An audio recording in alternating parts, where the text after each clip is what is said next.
മനുഷ്യൻ്റെ മനസ്സ് വികാരവിചാരങ്ങൾ കൊണ്ട് നിറഞ്ഞതായിരിക്കും. നല്ലതും ചീത്തയുമായ ചിന്തകൾ കൊണ്ട് അവൻ്റെ മനസ്സ് എപ്പോഴും ചഞ്ചലമായി കൊണ്ടിരിക്കും. അങ്ങനെ ചലിച്ചു കൊണ്ടിരിക്കുന്ന മനസ്സിന്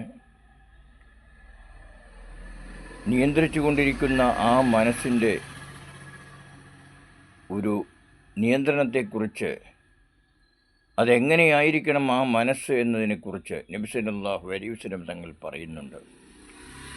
അലാ ഇന്ന ഫിൽ ജസദി മുളഗത്തുൻ ഇദാ സലഹത്ത് സലഹൽ ജസദ് കുല്ലുഹു വ ഇദാ ഫസദത്ത് ഫസദൽ ജസദ് കുല്ലുഹു.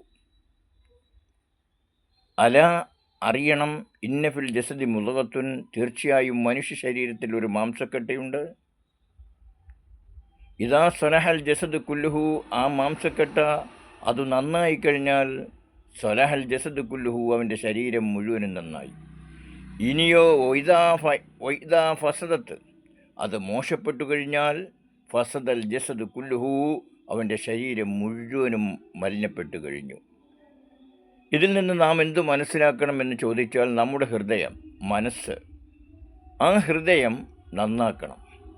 അത് നന്നായെങ്കിൽ മാത്രമേ അവൻ്റെ നാവ് നന്നാവൂ, അവൻ്റെ കൈകൾ നന്നാവൂ, അവൻ്റെ കാലുകൾ നന്നാവൂ, അവൻ്റെ സകലമായ ദുഷ്പ്രവൃത്തികളും നന്നാവൂ.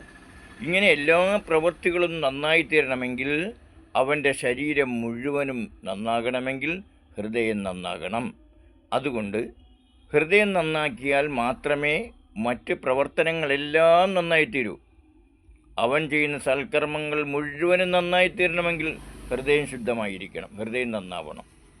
അതുപോലെ തന്നെ ആ ഹൃദയം ദുഷിച്ചു കഴിഞ്ഞാൽ പിന്നെ അവൻ ചെയ്യുന്ന സർവ്വ പ്രവർത്തനങ്ങളും ദൈവത്തിന് ഹിതമല്ലാത്തതായിരിക്കും, മനുഷ്യർക്ക് ഹിതമല്ലാത്തതായിരിക്കും, സമൂഹത്തിന് ദോഷകരമായിട്ടുള്ളതായിരിക്കും, സ്വന്തം വീട്ടുകാർക്ക് ഇഷ്ടപ്പെടാത്തതായിരിക്കും, സ്വന്തം മക്കൾക്ക് ഉൾക്കൊള്ളാൻ പറ്റാത്തതായിരിക്കും. ചുരുക്കത്തിൽ എല്ലാ നിലക്കും ദുഷ്ട രീതിയിലേക്ക് അത് മാറിപ്പോവും. അതുകൊണ്ട് ഹൃദയം നന്നായിക്കഴിഞ്ഞാൽ നമ്മുടെ സകലമായ പ്രവർത്തനങ്ങളും നന്നായിത്തീരും. ഹൃദയം ദൂഷിച്ചു കഴിഞ്ഞാൽ, അതും നാറിക്കഴിഞ്ഞാൽ നമ്മൾ മൊത്തം നാറിപ്പോവും. പിന്നെ നമ്മൾ ചെയ്യുന്ന എല്ലാ പ്രവർത്തനങ്ങളും നാറിയതായ രീതിയിലായിരിക്കും. എന്ന് പറഞ്ഞാൽ നമ്മൾ ചെന്ന് ചാടുന്നത് മുഴുവനും ദുഷ്കർമ്മങ്ങളിലും ദുഷ്ചെയ്തികളിലുമായി മാത്രം ഒതുങ്ങും. അതുകൊണ്ടാണ് അള്ളാഹുവിൻ്റെ റസൂല് പഠിപ്പിച്ചത്, നിങ്ങൾ ഹൃദയം നന്നാക്കുക, എന്നാൽ എല്ലാം നന്നായി കഴിയും. ഹൃദയം ദുഷിച്ചു കഴിഞ്ഞാൽ സർവ്വതും ദുഷിക്കും. എത്ര കൊട്ടാരമുണ്ടെന്ന് പറഞ്ഞിട്ടും കാര്യമില്ല, എത്ര നല്ല ഭവനങ്ങളുണ്ടെന്ന് പറഞ്ഞിട്ടും കാര്യമില്ല, എത്ര വ്യവസായ സ്ഥാപനങ്ങൾ ഉണ്ടെന്ന് പറഞ്ഞിട്ടും കാര്യമില്ല, എത്ര വലിയ വലിയ കെട്ടിടങ്ങളിലാണ് ഞാൻ വസിക്കുന്നത്, എനിക്ക് ഏക്കർ കണക്കിന് ഭൂമിയുണ്ട്, വ്യവസായങ്ങളുണ്ട് എന്നൊന്നും പറഞ്ഞിട്ട് യാതൊരു കാര്യമില്ല. അതൊന്നും സ്ഥിരമായി നിൽക്കുന്ന കാര്യങ്ങളല്ല. അതെല്ലാം മരണത്തോടുകൂടി മറ്റുള്ളവരിലേക്ക് കൈമാറ്റപ്പെടുന്ന വസ്തുക്കളാണ്.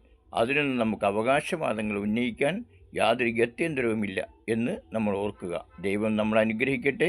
നമ്മളെല്ലാം നല്ലവരായി സച്ചരിതരായി ജീവിക്കാൻ ദൈവം നമുക്ക് തുണയാകട്ടെ എന്ന് പറഞ്ഞുകൊണ്ട് നിർത്തുന്നു. നിങ്ങൾക്കേവർക്കും നന്ദി, നമസ്കാരം. നിങ്ങൾ ഈ പേജ് അഥവാ ഈ യൂട്യൂബ് ചാനൽ ദയവായി സബ്സ്ക്രൈബ് ചെയ്യണം.